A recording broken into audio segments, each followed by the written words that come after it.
दोस्तों, राहुल शाह मैं आपके लिए स्टोरी बना रहा हूँ। ये आवाज़ भी मेरी है, लास्ट में गाने के बोल भी मेरे हैं। तो ये मेरी पहली कहानी है। अगर आपको पसंद आती है तो आप कमेंट में लिखिएगा, मैं आपके लिए नई नई स्टोरी बनाता रहूँगा। आप कमेंट में लिखिए कौन सी स्टोरी आपको पसंद होती है, लव स्टोरी है या कौन सी भी स्टोरी आप बोलेंगे, उस हिसाब से मैं बनाता रहूँगा। तो पहली स्टोरी है, सुनिए। आखिरी गाने के बोल शीर्षक है। ध्यान से सुनिए, स्टोरी बहुत ही इमोशनल स्टोरी है। एक लड़के और लड़की की कहानी है। 12वीं के नतीजे आ चुके थे और मैं कोटा जाने के ठीक पहले कुछ दिनों के लिए भैया के घर पर रुका था। उसी वक्त उससे पहली बार बात हुई थी। 2 साल पहले भैया की शादी में उसे पहली बार देखा था। झगड़ रही थी किसी लड़के से जो उसकी अच्छी तस्वीर लेने में नाकाम रहा था। आस-पास दिख रहे लोगों में शायद सबसे ज़्यादा गोरी वही थी। अपने गेसुओं को उसने सामने की ओर कर रखा था। गालों पर उसके कुछ चीज़ों की लिपापोती साफ दिख रही थी और शादियों वाले चमकते लिबास में वो कहर ढा रही थी। थोड़ी देर पहले गुपचुप के स्टॉल पर खड़ी भीड़ से परेशान हुआ। मैं अब एकदम शांत था, बस एकटक उसे देख रहा था। घर वालों की नज़रों में एक आदर्श बच्चा बने रहने में भी बहुत नुकसान होता है। एक तो वही हो रहा था कि मैं चाह कर भी उससे बात नहीं कर पा रहा था। इस शादी के साथ मेरे अरमान भी खत्म हो गए, क्योंकि मैं उसका नाम तब तक ना जान सका था। सोचा नहीं था कि कभी बात भी होगी उससे, लेकिन 2 साल बाद जब कोटा जाने में 3-4 दिन रह गए थे, तभी फेसबुक नामक आभासी दुनिया में एक संदेश आया। मित्रता संबंधी, हाँ, वही कहते हैं ना, फ्रेंड रिक्वेस्ट। ठीक वही। नाम से तो अनजान था, पर साथ लगी तस्वीर इतनी जानी पहचानी थी कि 2 साल पहले हुई भैया की शादी की यादें ताज़ा कर दे।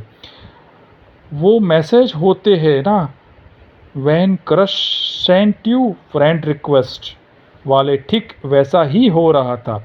मैंने रिक्वेस्ट तो एक्सेप्ट नहीं की, लेकिन एक संदेशा भेजा, आप कौन? उधर से जवाब थोड़ी देर से आया और तब तक कई बार खुद पर गुस्सा आ चुका था। उसने भेजा, आरना नाम है मेरा। मैंने फिर थोड़ी हिम्मत करके भेजा तो उसने जवाब दिया, मैं बोर हो रही थी, किसी अनजान से बात करनी थी। थोड़ी देर रुककर उसने फिर लिखा, शादी में जब घूर रहे थे तब तो नहीं पूछा था कि आप कौन? मैंने लिखा, फ्रेंड रिक्वेस्ट एक्सेप्टेड, और भेज दिया। कोटा जाने से पहले इन 3-4 दिनों में शायद हमने बहुत सारी बात की, जैसे उसे लिखना पसंद था और मुझे पढ़ना। मेरे से उम्र में 2 साल बड़ी, सामाजिक रीति रिवाजों को गाली देने वाली वो लड़की क्रांतिकारी कविताएं लिखती थी। मई कशी की लत थी और ख्वाब देखती थी एक दिन बाबा के साथ पीऊँगी। उसके पूछने पर मैंने बताया था कि कभी नुक्कड़ नाटक किया करता था, समाज में दिलचस्पी है, लेकिन चाह डॉक्टर बनने की है और किसी भी प्रकार के नशे से परहेज है। वो आस्तिक थी और मैं नास्तिक। इस बात पर ही हमारी बहुत बहस होती थी।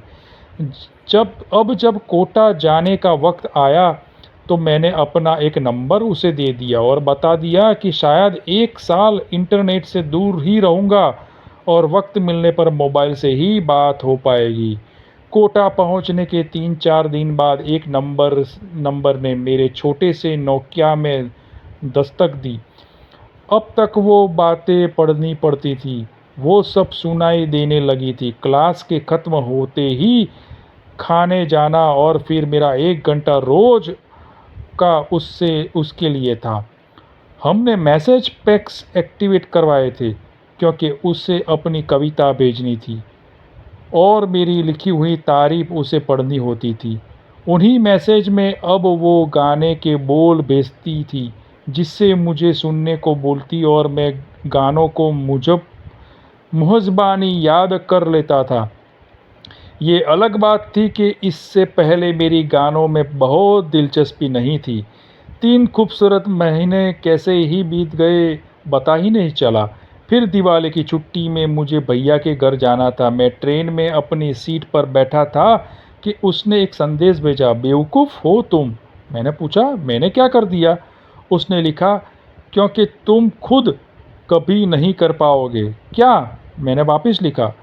फिर लिख कर आया, अभी तुम्हारे हाथ में जो नोकिया है वो मेरे मैसेज के बाद जिस तरह थरथरा रहा है, ठीक वैसे ही मेरा दिल तुम्हारे मैसेज के बाद थरथरा रहा था। प्यार करती हूँ मुझ तुझसे गधे। मैंने उससे कॉल किया और बोला, मैं भी। और भी बहुत कुछ बोलना चाहता था लेकिन नेटवर्क थोड़ी कमज़ोर पड़ रही थी उसी वक्त।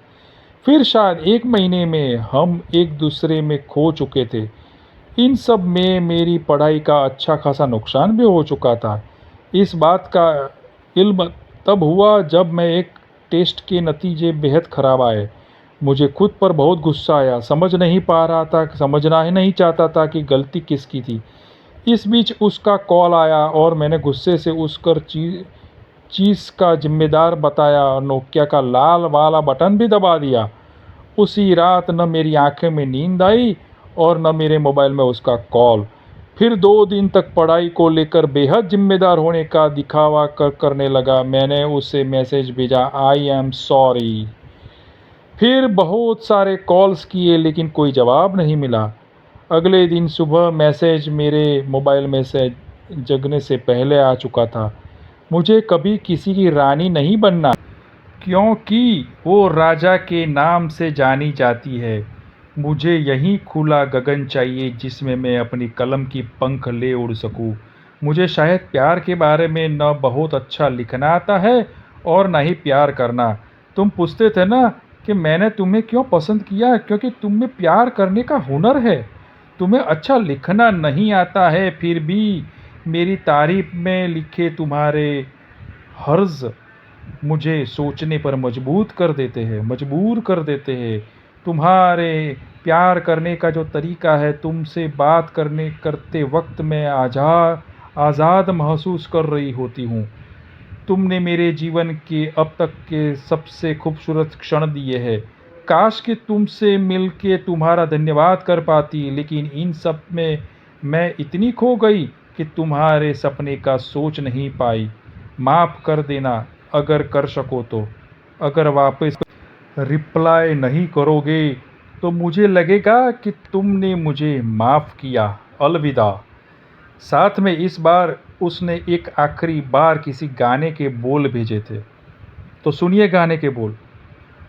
तवारुफ रोग बन जाए तो उसको भूलना बेहतर, तवालुक बोझ बन जाए तो उसको तोड़ना अच्छा।